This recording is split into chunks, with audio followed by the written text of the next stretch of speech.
Good morning students. आज हम next topic जो है आपका स्टार्ट कर रहे हैं, electric potential energy of system of N point charges. इससे पहले आपने पढ़ा होगा electric potential energy system of 2 point charges. Potential energy जो है आपको कैलकुलेट करनी है ऑफ एन पॉइंट चार्जेस। इस केस में एन पॉइंट चार्जेस आपको गिवन होंगे। इससे पहले आपने पढ़ा होगा potential energy of system of 2 point charges. N charges के कारण यदि आपको निकालना है, इसको डिफाइन करना है। The electric potential energy of system of N point charges is defined as the total amount of work is done for bringing all the charges to the respective position. जितने भी चार्जेस जो है उसको यदि हम infinity से respective position में उसको लाते हैं तो उसको लाने में जो वर्क डन होगा, टोटल वर्क डन जो होगा वो कहलाएगा electric potential energy system of N point charges. When इसका एक्सप्रेशन ड्राइव कर रहा हूं मैं,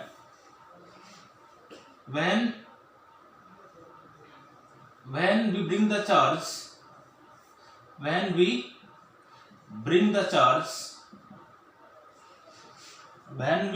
charge q1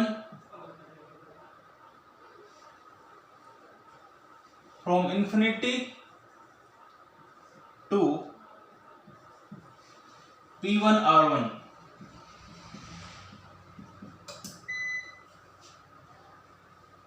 इस चार्ज q1 है उसको इन्फिनिटी से हम p1 r1 पोजीशन पे लेके आ रहे हैं, देन w1 जो होगा उसका वो 0 होगा। 0 क्यों होगा? All charges are placed at infinity, there is no electric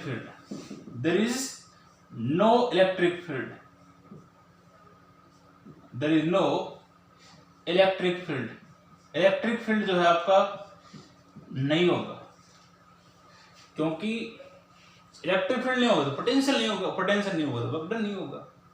total charge आपके कहां पे रखे हुए हैं? सारे चार्ज इन्फिनिटी पे रखे हुए हैं, तो Q1 चार्ज को लाने में वर्क डन क्या होगा? आपका 0 होगा, नहीं होगा। सिमिलरली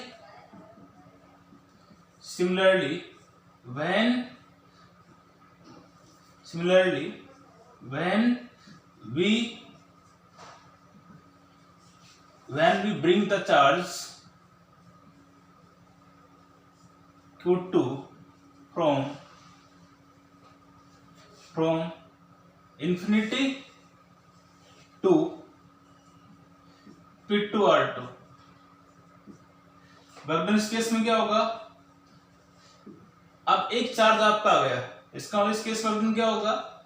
ये होगा electric potential due to Q1 into Q2। एक चार्ज आप Q1 आ गया पहले और Q2 को लेके आ रहे हो, तो ये आपको वर्क डन आ जाएगा। W2 बराबर ये होगा, मतलब electric potential due to Q1 क्या होगा? एक चार्ज, सिंगल चार्ज के लिए पोटेंशियल का फॉर्मूला क्या होगा? 1/4πε0 Q1/R12 इंटू Q2, Q2 दे रखा है, ठीक है। ऐसे ही W3 वर्क डन क्या होगा? वर्क डन W3 क्या है? ये होगा इलेक्ट्रिक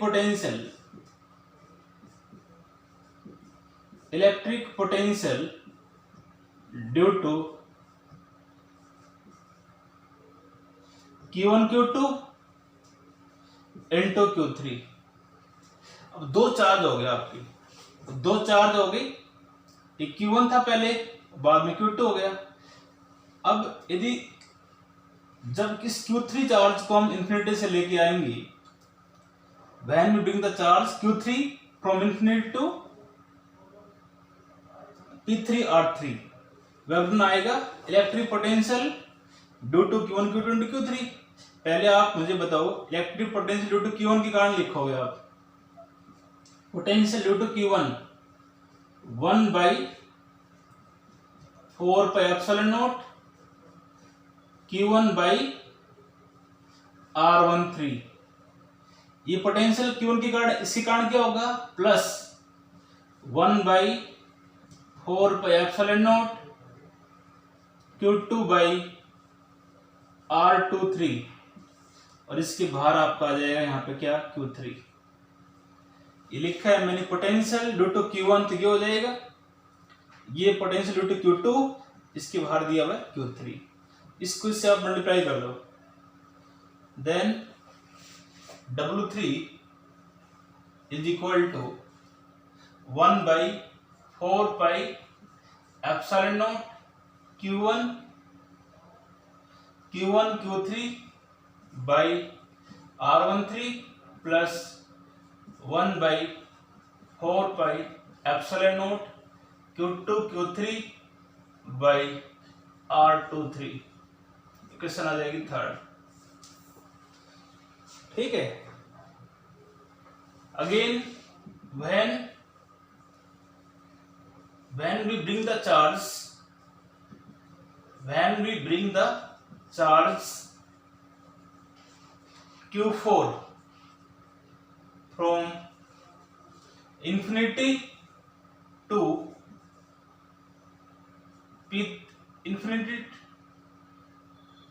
P4 R4, इस केस में जो वर्कडन जो होगा, इस केस में वर्कडन क्या होगा, W4 क्या होगा, क्योंकि इस केस में पोटेंशियल आपके, इस केस में चार्ज आपके हो गए 3, एक Q1 Q2 और Q3, तीनों के कारण पोटेंशियल होगा। तो W4 जो होगा वो बराबर किसके होगा, electric potential due to Q1 Q2 Q3 into Q4, तीनों के कारण आपका पोटेंशियल होगा, Q1 के कारण भी होगा, Q2 के कारण भी होगा, Q3 के कारण भी होगा।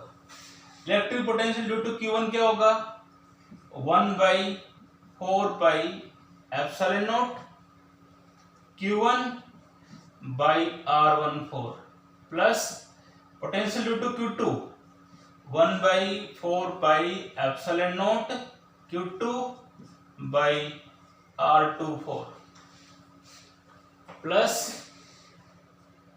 1/4 pi epsilon naught Q3 by R34 into Q4, ये इंटू में है इसकी।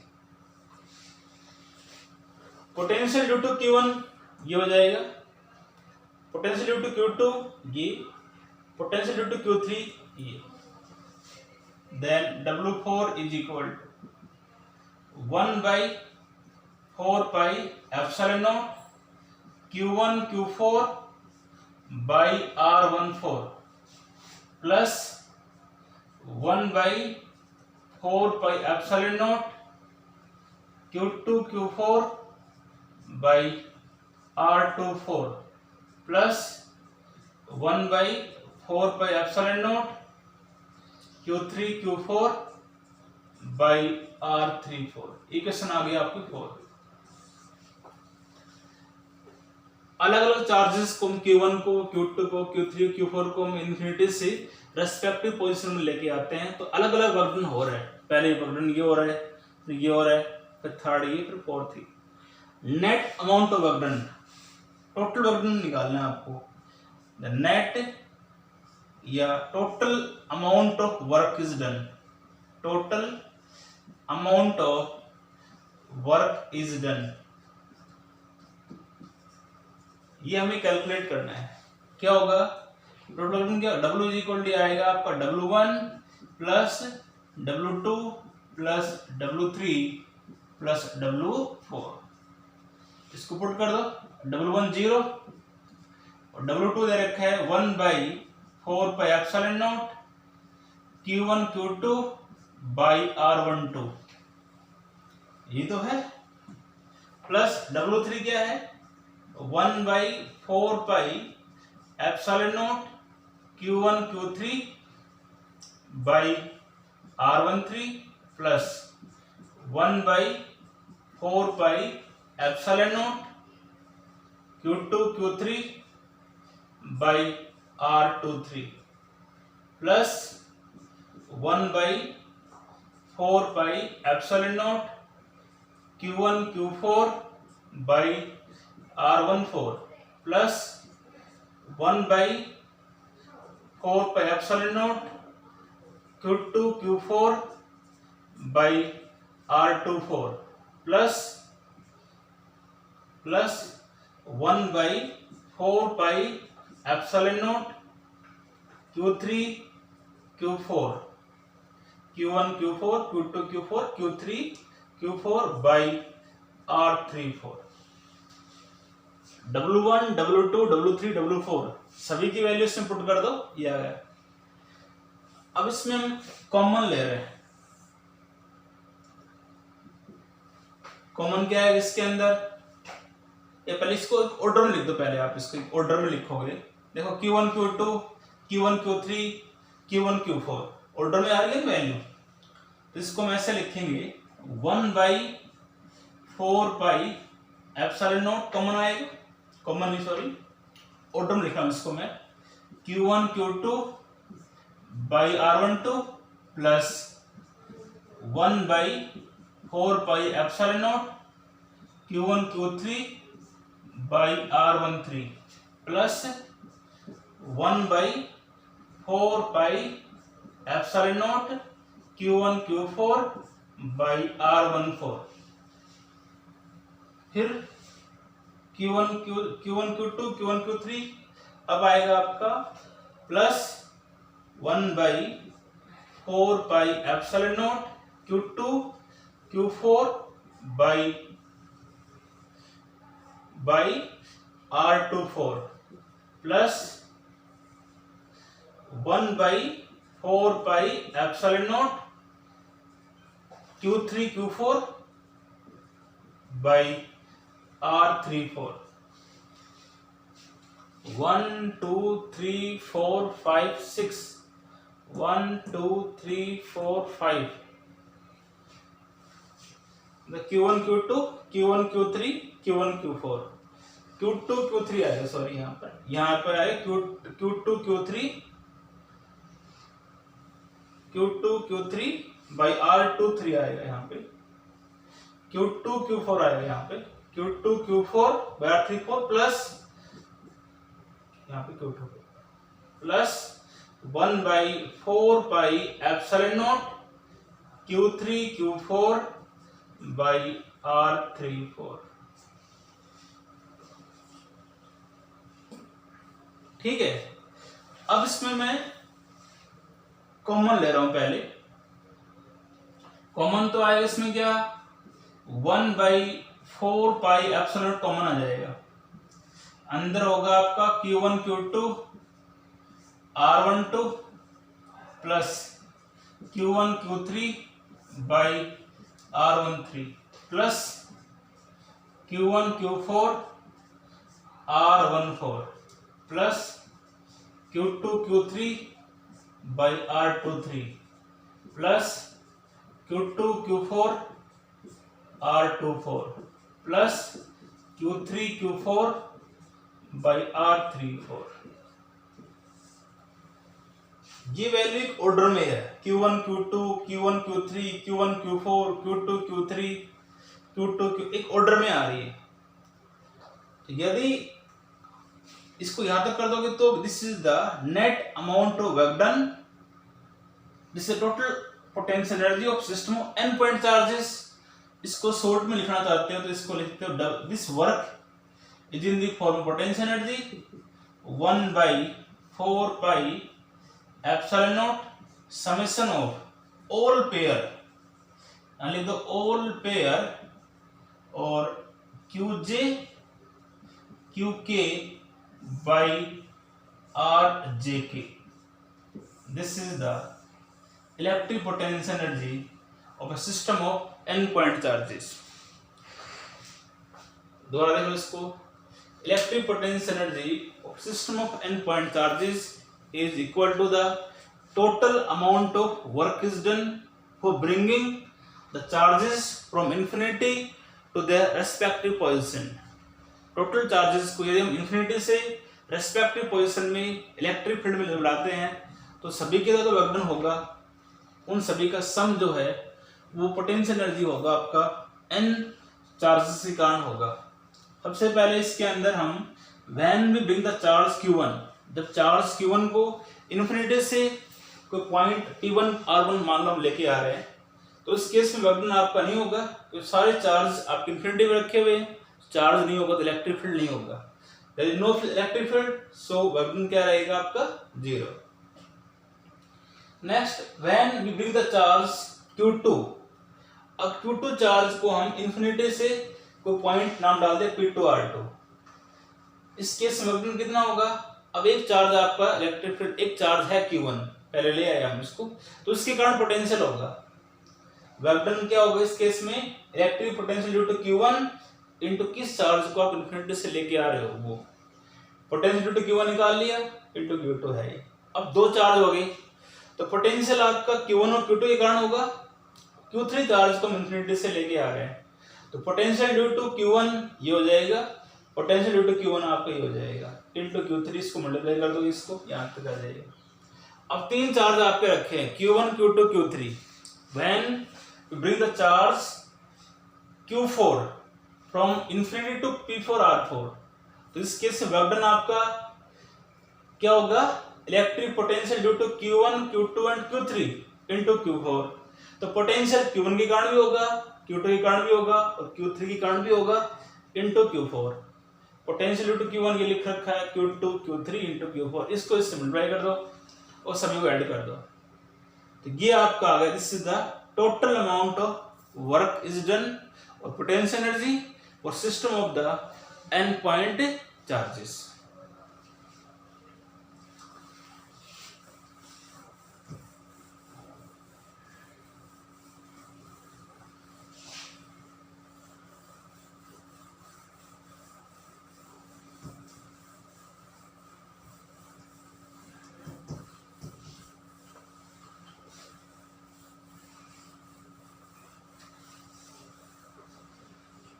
अब आता है इसके अंदर नेक्स्ट टॉपिक आता है इलेक्ट्रिक फ्लक्स।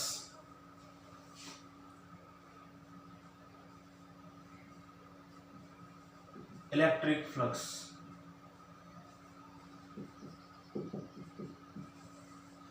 फाइव से इसको हम रिप्रेजेंट करते हैं।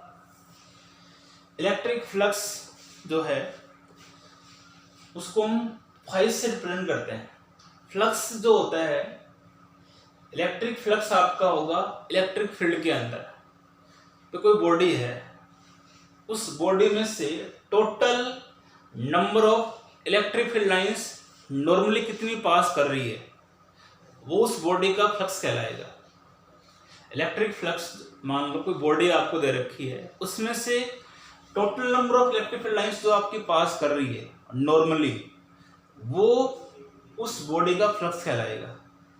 फ्लक्स हमेशा बराबर होता है किसके? Product of the surface area and component of the electric field. Suppose कोई आपको बॉडी दे रखी है, मैंने कोई शेप मान लिया, ऐसे ही रफली डायग्राम मैंने ऐसे यूज किया, ये कोई बॉडी हमने ले रखी है सपोज, ठीक है, आप इसको ऐसे ले लो, चाहिए,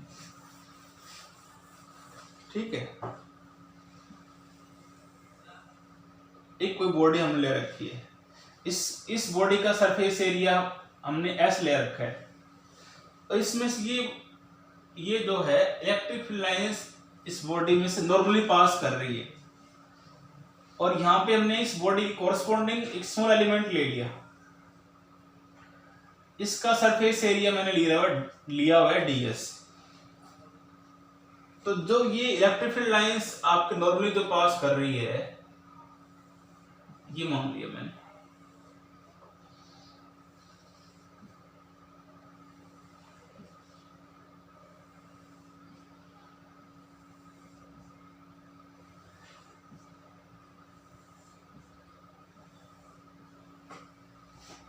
ये इलेक्ट्रिक फील्ड लाइंस मैंने शो कर रखी है।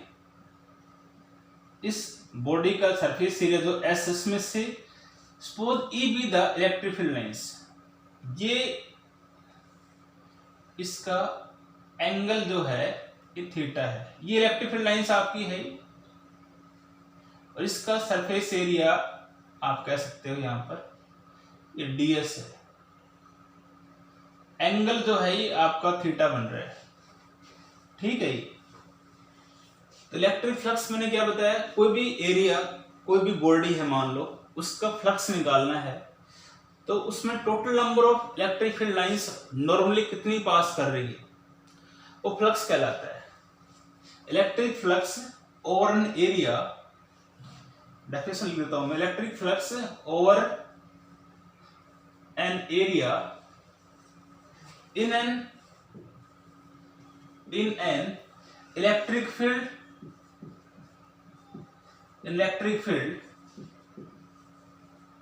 is defined as the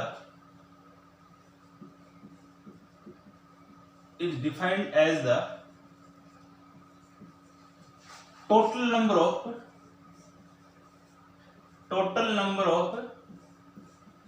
electric field lines, defined as the total number of electric field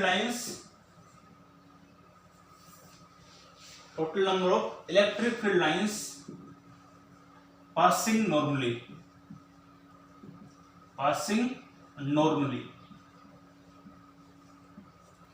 flux जो होता है बराबर होता है product of surface area into component of electric field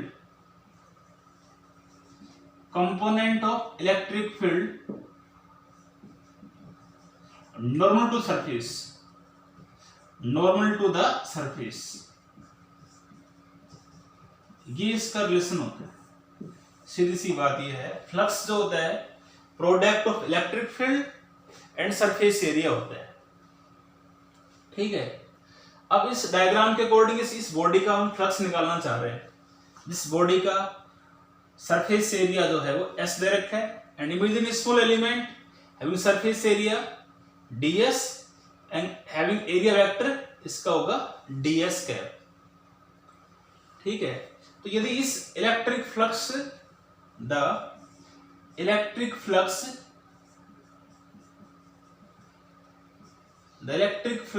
through the small element, through the small element,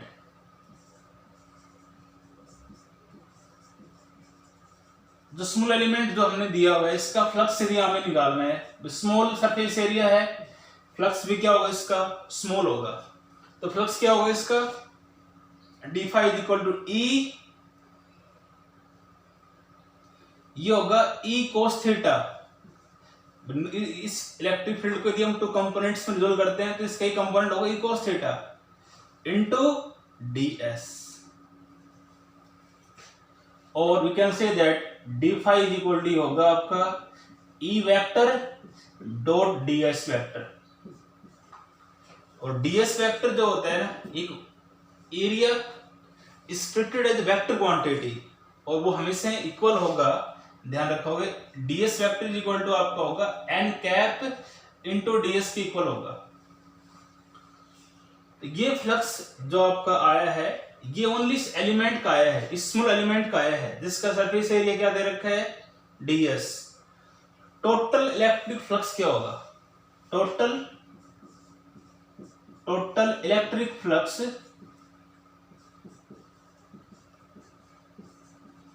of whole body having surface area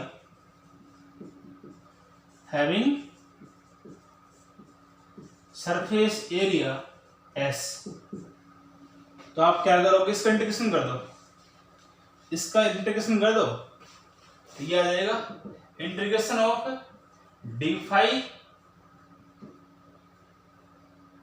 close के लिए कर दो आप, होल बॉडी क्लोज बॉडी है इसलिए क्लोज बॉडी के लिए हमने कर दिया integration of d phi integration of e dot ds, और ये हो जाएगा d phi का 1 d phi का 5 हो जाएगा, तो phi is equal to integration इसका 5 हो जाएगा ये आएगा phi is equal to S total surface area, इसका एस दिया हो तो एस लगा सकते हो यहाँ पे आप, E dot D S, this is the total electric flux of a whole body having surface area S, ये बराबर होगा टोटल फ्लक्स वो आपका होगा E dot D S integration के साथ। फ्लक्स जो है एक आपकी स्केलर क्वांटिटी है, कैसी क्वांटिटी है, स्केलर क्वांटिटी, डायरेक्शन नहीं होती इसकी, ओनली मैग्नीट्यूड ही होता है, इसलिए फ्लक्स जो है एक स्केलर क्वांटिटी है।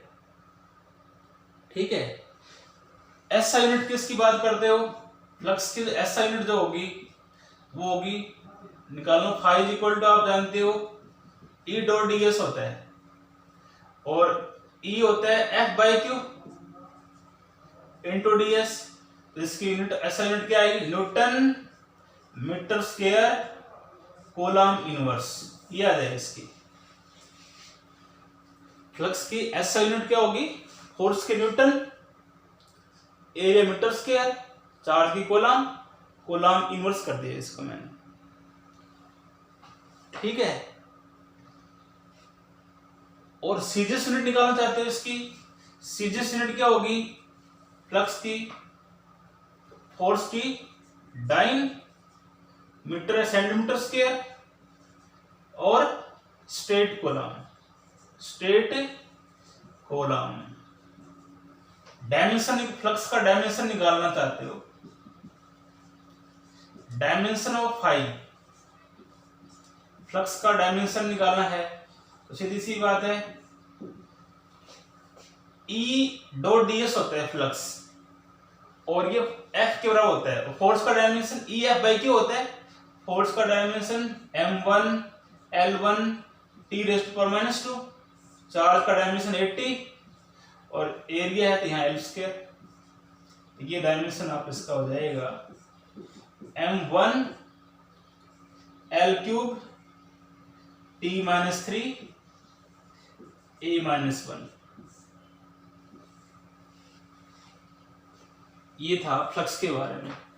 सीधी सी बात है, फ्लक्स आपका इलेक्ट्रिक फील्ड के अंदर ही होगा, इलेक्ट्रिक फील्ड है तो फ्लक्स होगा। इलेक्ट्रिक फ्लक्स और an area in electric field is defined as the total number of electric field lines passing the surface normally.